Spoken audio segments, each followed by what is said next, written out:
Hello, everybody. Welcome to Bandis, the show where I take a look at a piece of art and make stupid, insane arguments as to why somebody would think it'd be a good idea to either outright ban it or at least make some good choice cuts. Now, today I have the 1938 version of The Adventures of Robin Hood. Or, not necessarily that version title wise, but a film about Robin Hood. So, and considering the year this came out, it's kind of weird. This is a film that shouldn't necessarily exist. Well, it could, but I'll get to that a little bit later on. I'll get to my argument, and then I'll talk a little bit about, a bit more of a history of it and why I think it really seems odd considering when it was made. And then I'll talk about my thoughts on the film. So, okay. What is so bad about this film? Let's look at the main character. He is a robber. Sure, you can justify that,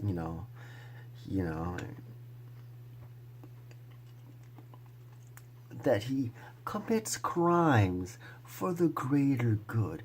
He takes from the corrupt, from the 1%, and distributes it to the remaining 99. Like a good socialist should.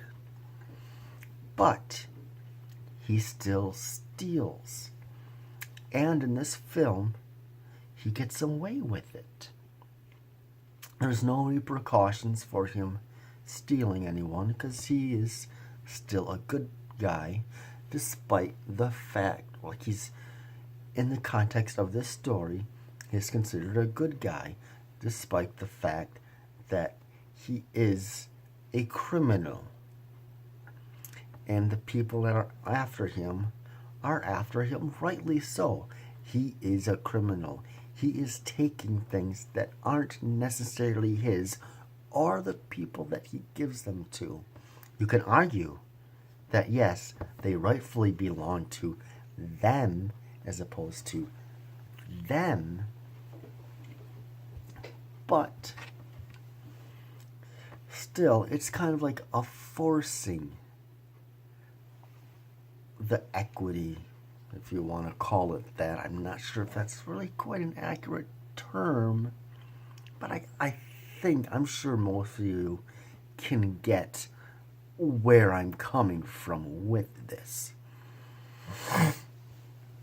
So yes, considering the fact that this is a criminal, and at the end of the film, he gets away with it and is considered a hero, could cause as an act of inspiration for other Robin Hood type characters, which I'm pretty sure there are a few people like this throughout history that would do things like that, of committing crimes for the greater good, kind of a vigilanteism. And this, of this type, not like a Batman vigilante, but a Robin Hood vigilante. So this could inspire somebody to go out and do their own crimes. Still redistribute it, be generous, but you're kind of using greed in conjunction with generosity. You're just taking the stuff instead of getting it through legitimate means and then redistributing it. Like, hey, let me strike up a deal. Give me some of your money and, I don't know. Maybe things will be a little bit better or something. I don't know. I just kind of was saying something. I really wasn't trying to make a whole lot of sense there. I was just trying to think of some sort of alternative off the cuff. I'm sure there's 50 better things than I just came up with, but that's not the point. So anyways, I think that's about good enough for my argument. Getting away with crime, regardless of why it's done. Crime is crime. And that is going with why I think it's odd that this film would have come out. This is 1938. That's 4 years after the Hays Code, the motion picture. Oh, I don't remember what the actual official name of it was, but most people call it its informal name of the Hays Code. Not going to get too much in the history of what the Hays Code is, but one of the rules of it was if somebody commits a crime, there must be a retribution. So if somebody steals something or kills someone, that person by the end of the film must be either killed themselves or taken into custody lawfully, by law enforcement and whatnot.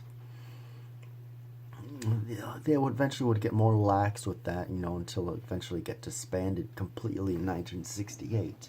But at this point, this was at its peak. Totalitarian. Now, so it seems odd that a character whose entire MO is stealing would be around at this time. But I know the code was supposed to be a voluntary thing. But if you didn't go in accordance with it, you could get slapped with like a couple $1,000 fine, and I'm pretty sure that price is referring to $1938.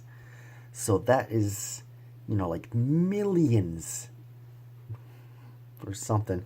I don't know exactly what it would relate to now, but a lot more than what that was. Now, practically the budget of the film itself, generally, more or less. There are other films, like Gone with the Wind is a good example in which,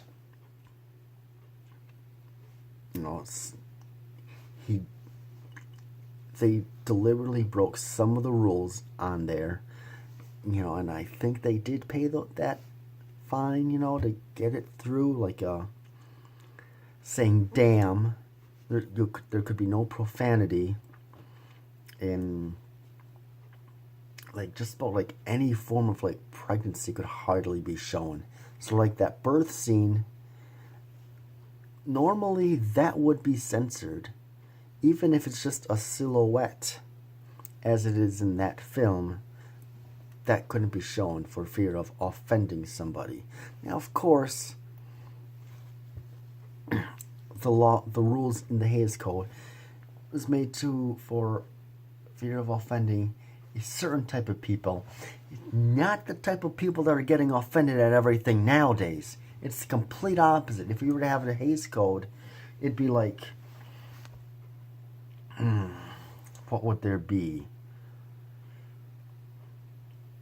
Well, like, must be like a certain number of certain ethnicities represented within the cast. So, like, you must have a minimum of 20 black people, a minimum of 20 Muslims, a minimum of 2 Asians, something like that. But anyways, I think I ranted on enough about the Hays Code as to into why I think it's weird that this is there, but maybe somebody can educate me as to why this seems to be an exception. I didn't go to it, really do a whole lot of research. I just wanted to get this out there And most people that make arguments as to why things should get censored don't do any research anyways, or if they do their research themselves and they skew it to fit their narrative. Anyways, what do I think of this film? It was okay. I don't really seem to get into Robin Hood too much. Of all the versions of Robin Hood I've seen, I've never really dug them. Whether it's this one, the Disney version, the Kevin Costner one. I feel like I've seen a few other ones. But the only real kind of somewhat Robin Hood related thing that I've seen that I actually kind of enjoyed was John Cleese's portrayal in Time Bandits. And that's only about, maximum of 10 minutes of Robin Hood. And all that, after that, is just a bunch of midgets running around causing mischief throughout time. It's a great film. So, yeah. This film's alright.